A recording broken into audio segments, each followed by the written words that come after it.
So who's paying attention to the Houston Astros? No one, but you should. Jordan Lyles, who's a free agent in over 70% of leagues, had another great performance, picking up his fourth win, allowing just 1 run on 7 hits while striking out 5 in 7 innings.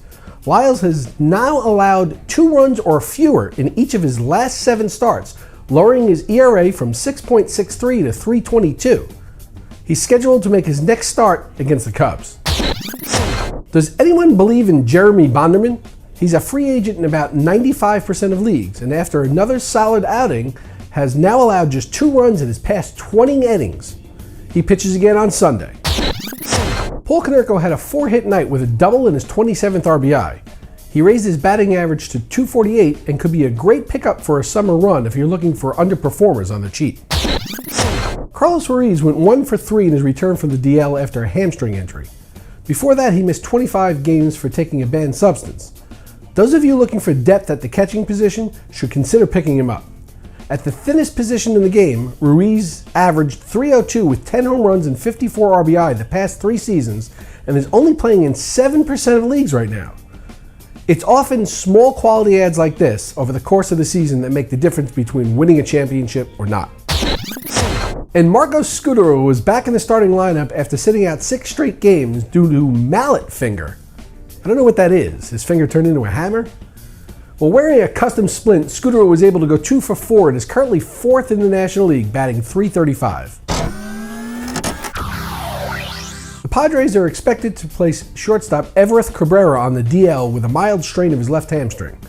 This is a huge blow for Cabrera owners who have been riding the overachiever.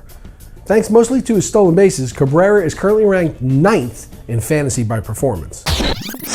Looking for a second opinion on his injured thumb, Ryan Braun visited Dr. Don Sheridan in Phoenix, Arizona. He's currently scheduled to be activated from the DL on June 25th. However, he's been shut down from baseball activities, making that a dubious proposition at best. Dexter Fowler was held out of the starting lineup with soreness in his left index finger. He's having trouble swinging from the left side and is listed as day-to-day.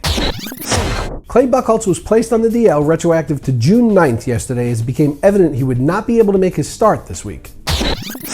And Chase Utley will start his rehab games today. He's been out with a strained oblique since May 20th and may be able to be back as early as this weekend.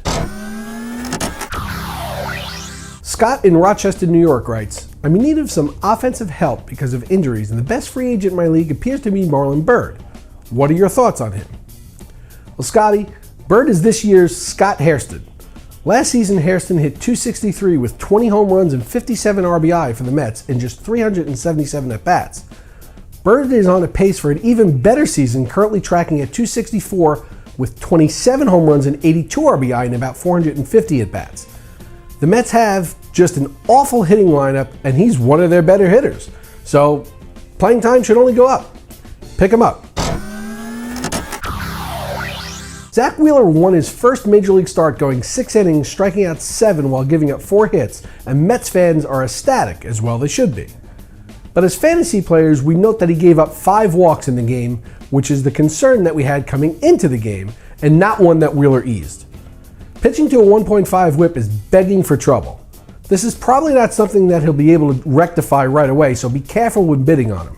Also, for technical reasons, Wheeler was optioned back to AAA Las Vegas after the game, but he'll be recalled for his next turn in the rotation, which is scheduled for June 25th against the White Sox.